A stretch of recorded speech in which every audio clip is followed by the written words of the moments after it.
Good evening, dear friends.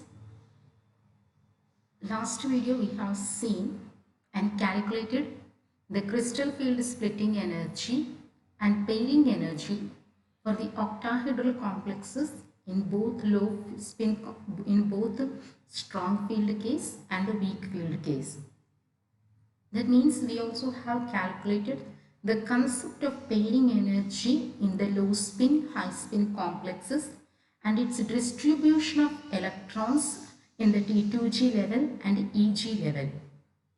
Now we are going to calculate what is happening, the same crystal field splitting energy and pairing energy in the case of the tetrahedral complexes. In the case of tetrahedral complexes, only high spin configurations or weak field ligands only are considered. Because in the tetrahedral cases, when the splitting of the d orbitals, suppose if you take a tetrahedral case,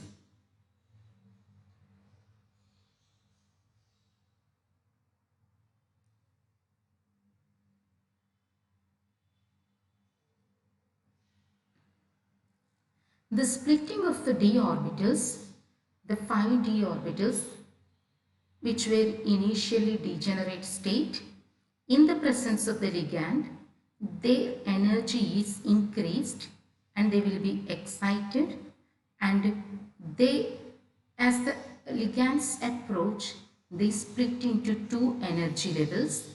In the case of octahedral case, it is 2Tg and Eg, whereas in the case of tetrahedral, it is E and T2. E and T2. We know that T2 means there are three orbitals, that is dxy, dyz and dxz. Whereas the E orbital means the doubly degenerated dx square minus y square and dz square. And this is the dq or delta Td, or it is known as the dq. And the orbitals split so as to remain or to maintain the barycenter equally. Now, always in the case of tetrahedral, the spin splitting or the magnitude of splitting is very less. Since the magnitude of splitting is very less, it is sufficient for an electron to jump into the higher level, and they form always high spin complexes. Since the magnitude of delta T is generally less than the pairing energy, and low spin of the tetrahedral complexes are not known. So the electron enters the 5d orbitals remaining unpaired until the 6th electron approaches. So what happens till the 5 electrons, each electron will be unpaired until you have a d6 complex where the pairing has to take place. So the electrons enter the 5d orbitals remaining unpaired until the 6th electron. For example, if you take a D4 system, in the TD, that means in the tetrahedral cases, it is split as T2 and E 1, 2, 3, 4.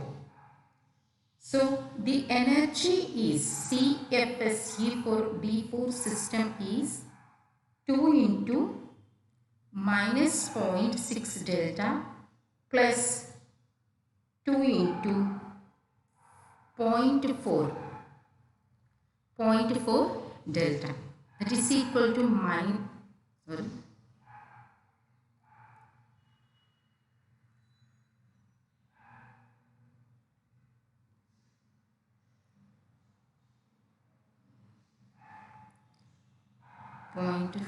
delta, that is equal to minus 1.2 plus 0.8, that is equal to minus 0.4 delta T.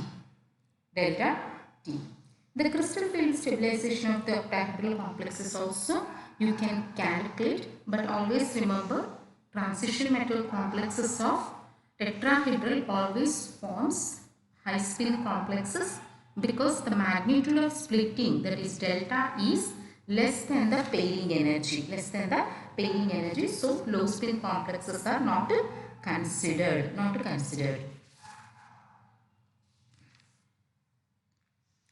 Since the crystal field theory is based on purely electrostatic force of attraction, at first sight we feel that it is only an assumption, an improbable assumption. But it explains successfully the spectra of the metal ion complexes and complexes, metal ions and of complexes on the assumption that they arise from the transitions of electrons from lower energy d orbitals to higher energy d orbitals. So this crystal field theory also explains the shapes of complexes and their magnetic behavior. The pure crystal field theory, which does not consider a covalent bonding, might seem as limited on the extreme cases. Okay, now we will be seeing another important aspect of the crystal field theory, that is the color of the complexes, color of the transition metal complexes. One of the most important achievement of the crystal field theory is it explains the color of the complexes, color of the metal complexes. Okay, we all know that in the periodic table, the S and P block are almost colorless. The elements in the S and P block are almost colorless. Elements are colorless. But the transition metals always appear to be colored in nature. We have seen most of the complexes are colored in nature. Color of the complexes is, the reason for color of the transition complexes is the central metal ion which belongs to the d orbital. Okay, so what is the reason why these transition metals are colored in nature, while S and P block elements are colorless in nature?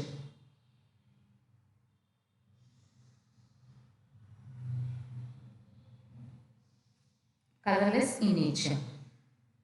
Let us consider first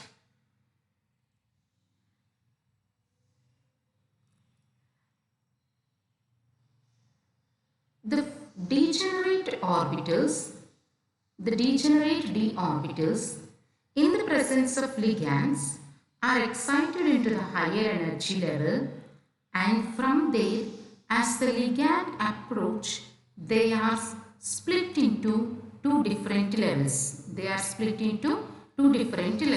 is T2G and EG. Now, there are 5 d orbitals. The electron can jump from lower energy level to the higher energy levels. The d levels are split into different energy levels depending on the geometry of the complexes. That there is a possibility for promotion of electron from one d orbitals to another higher d energy orbitals. Okay, so this electron transition from lower d orbital to higher d orbital is called dd transition. This transition, or for an electron to jump for one energy level to another higher level, it absorbs radiation from the UV visible region, and that only is the reason for the appearance of the color. Since all of us have learned UV visible spectroscope, we know it. Okay, appearance of the color. In the case of S and P blocks, there is no promotion of electrons. For the promotion of electrons in the case of S and P blocks, you need much greater amount of energy. And this transition is because the light is observed or energy is observed in the visible region. That is why they are appearing colored in nature. But whereas in the case of S and P block, For an electron transition to take place, you need a higher amount of energy. Usually that energy is from the ultraviolet region. Okay. Now this is much great energy. Okay. So there is no in the ultraviolet region. This may be corresponding to the ultraviolet region, in which case the compounds appear to be colorless. The energy difference between the split of d levels in a transition elements depends upon the nature of the ligand. We know that whether it is low spin complexes or high spin complexes, that low spin and high spin are depending upon the strength of the ligands, whether the ligands are of the weak field ligands or the strong field ligands. Depending upon the crystal field splitting energy, light of different wavelengths are absorbed to affect DD transition, and depending upon the wavelength of light that is observed, the complexes will have a complementary color. That is the main reason why copper complexes are light blue in color. The same copper complexes, if the ligand is changed, they will be in a deep blue. For example, if you take copper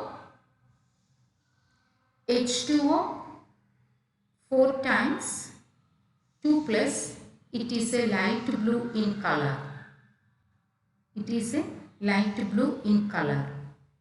That same copper complexes, if the ligand is ammonia, it forms a dark blue color.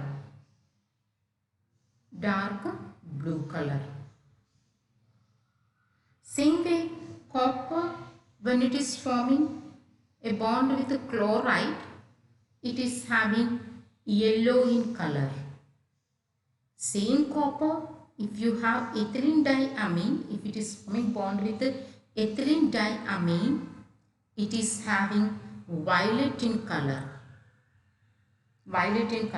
The same copper, again, if it is forming bond with the cyano compounds or cyano groups, it is colorless. So the color is depending upon the type of the ligand, and the ligand, depending upon the strength of the ligand, the energy is absorbed from the UV, from the visible region. That is why the complexes are colored in nature. They are colored in nature.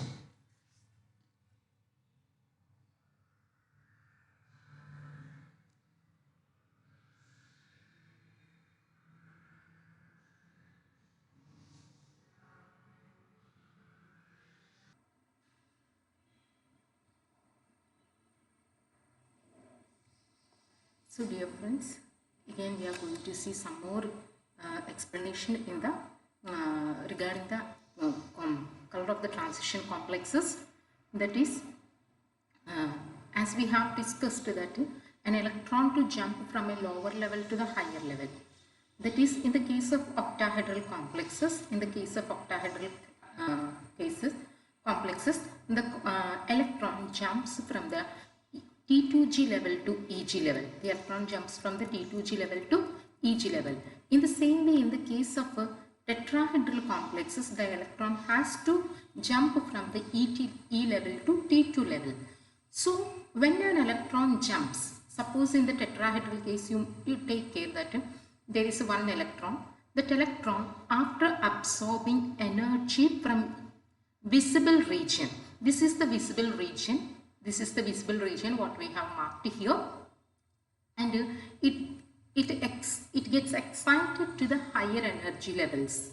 Same way in the case of octahedral complexes, there are 3 orbitals. In the octahedral cases, there are 3 orbitals, that is T2G orbitals, which are comprising of dxy, dyz, dxz. Okay. Then a single electron, for a D1 system, if you take, there is a one electron which will jump to EG level, that is dx square minus y square, or dz square. It will be jumping to dz square. The energy required for the electron to jump from one level to the other level, The electron absorbs energy from an electromagnetic radiation, and electromagnetic radiation it will be absorbing from the region of visible region. Okay, this is the visible region. You can clearly see this.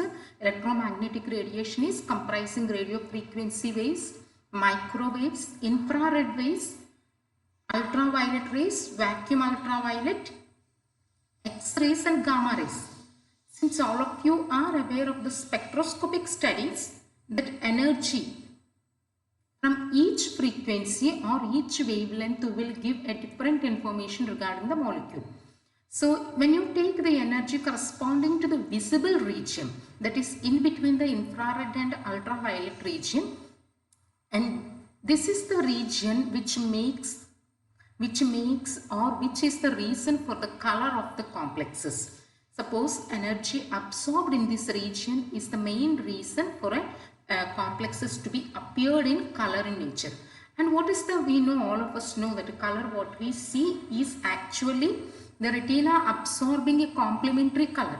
If a substance is red color, or if a substance, or for example, if dxy one electron to jump into the Eg level, it absorbs radiation or wavelength corresponding to the red region.